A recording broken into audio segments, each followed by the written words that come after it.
Hey everybody, how's it going? Christian from Treasure Town here, and today I'm really excited. I have a presentation ready for you. We're going to be going over 8 really rare nickels to look for that could be showing up in your pocket change. And I was very careful with this video. I wanted to get some cherry picker errors that are conceivable to find. Now, obviously, not every coin that you find with this date and mint mark combination will have an error. In fact, it'll be pretty difficult to get them, but there are also ones that you can find. They're not going to be from proof sets or mint sets. It's not going to be like a proof no S error. These are just double die or repunched mint mark, or in one case triple die coins that all are from 1963 to 2015. So again, they're not nickels that are never going to have potential to appear in your pocket change. The errors are relatively small, so the average person isn't just going to pull them out. It's not something super obvious, and that's what I wanted to target. The way that we'll do it is we'll go to a PowerPoint presentation. I'll talk about each of the individual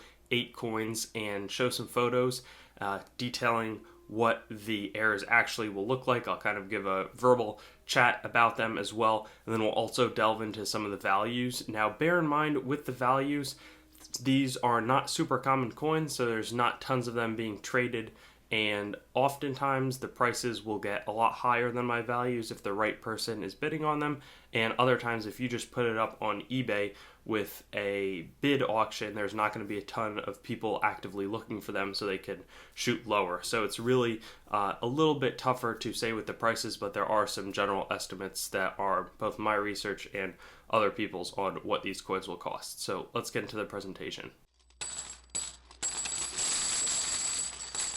So for our first error today, we're going to be focusing on the one that's probably the strangest or most unique in terms of what it actually is, and that's a tripled die reverse on the 1963 nickel. Now, normally when we see this type of error, it's a doubled die where there's 2 and with 1 separation, but here often you can see 2 different separations at the serifs, especially in the E pluribus unum, and that makes it a triple die reverse. And the interesting thing is in Monticello, it doesn't actually look tripled, looks more doubled. So that's something that it's not going to be found on all lettering, but instead it's found kind of on some of it and less on others. So in terms of the values on this coin, for a mint state 60, so kind of nicked up, but hasn't seen a ton of circulation, and I think that this would extend downward a little bit to the high AU range. It's going to be a $25 coin. A mint state 63 example is realizing around $75, and then a mint state 65, so that's just a really nice uncirculated new looking coin. It's going to be $150. Now, the interesting thing is, and this is our oldest coin for today, but there are also a lot of these types of errors on 1960, 61, 62. The early 60s were not the best production quality for these Jefferson nickels, and that's definitely reflected as we go along. 1964 is actually going to have our next error, and that's a Doubled Die Obverse. This is not a super well-known error, but definitely exists, and you can see it best in the In God We Trust. In the W, clear shelf there, super split serifs on all parts of the E and we, and then in Trust you can also see it in the U and the S. We've definitely got a doubled coin here. This one is less known, so the pricing varies a lot, but for an AU coin, my guess is that it's about a $10 find. Mint state 63, so a slight few nicks, but it's still pretty new looking coin overall, probably $25 to $30.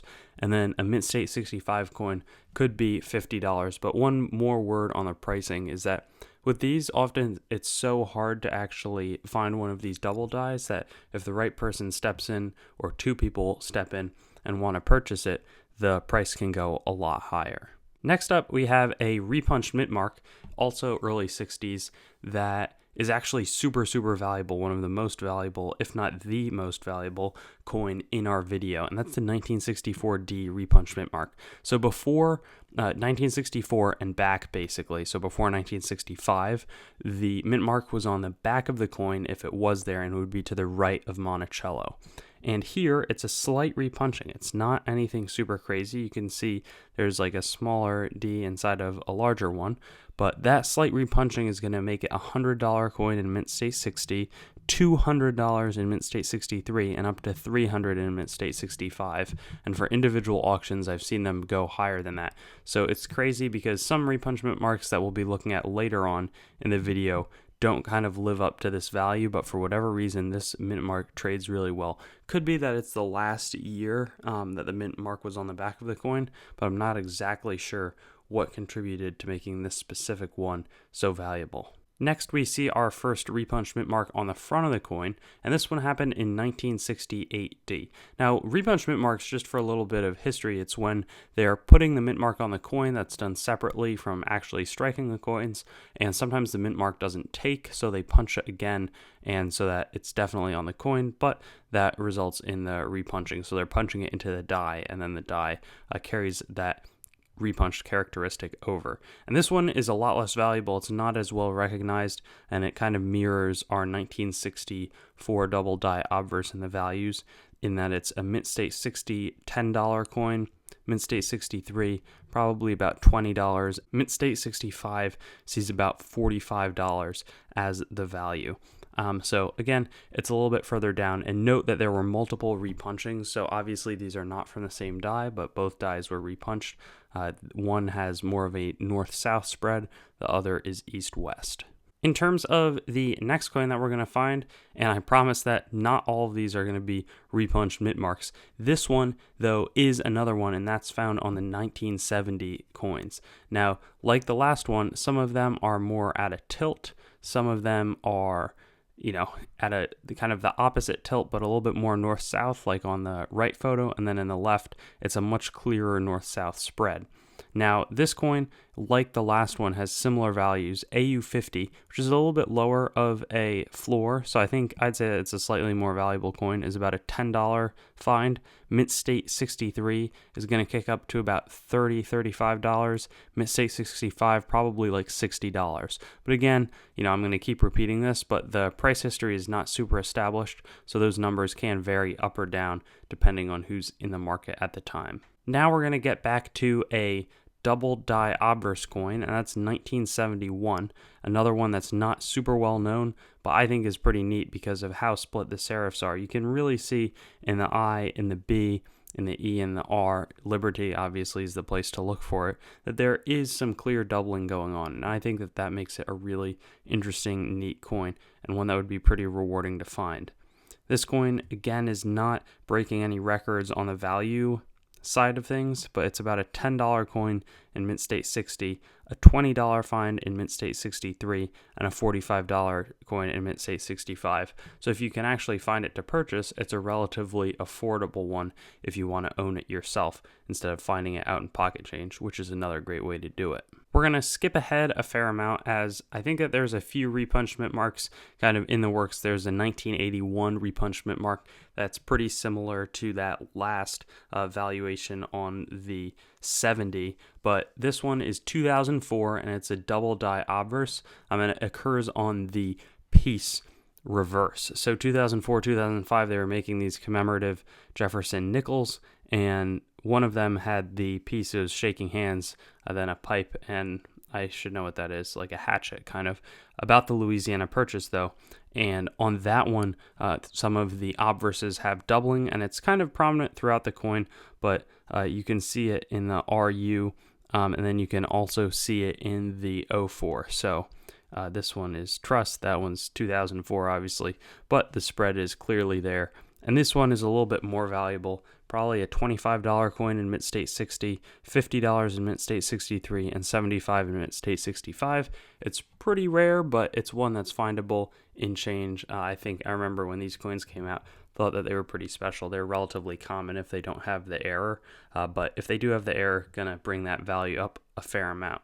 Similar to that, we have in 2005 continued issues with the striking of the coin, except this time the one on the back of the coin is going to be the Bison. So instead of the peace dollar, or not piece dollar, piece nickel. They have kind of maybe reminiscent of the Buffalo nickel, but in any case, in the trust on the front of the coin and In God We Trust, they also had some doubling the best serifs to look for it. Are going to be in the tail of the R, as well as the bottom of the S, and maybe the side of the U a little bit. And for this one, the values kind of stay the same. I'm going to quote them at pretty much exactly the same, but obviously there's going to be fluctuation if two of them are selling side by side. And just to reiterate, that's Mint State 60, a $25 find, Mint State 63, $50, and Mint State 65, $75. So that brings us to our eighth coin, or that concludes our eighth coin, I should say. And then there's definitely a few errors out there, but these are really the main ones on the super modern Jefferson nickels that you want to be taking a look out for. And I hope that you find them. Please let me know if you do. And I always enjoy kind of committing these ones to memory. I have a pretty good sense of what they are, but I always forget, a lot of the videos, I make so many of them, so it's tough to always remember. And I definitely got a good review of them with this video. Thanks for watching the video. I'd encourage you to like, comment your thoughts, and subscribe for more content, and get in touch with me or contact on treasuretown.yt.com, my website, my Facebook, Treasuretown, my Twitter, at treasuretown_YT, or my Instagram, at treasuretown_YT. Looking forward to seeing you on some of my other videos.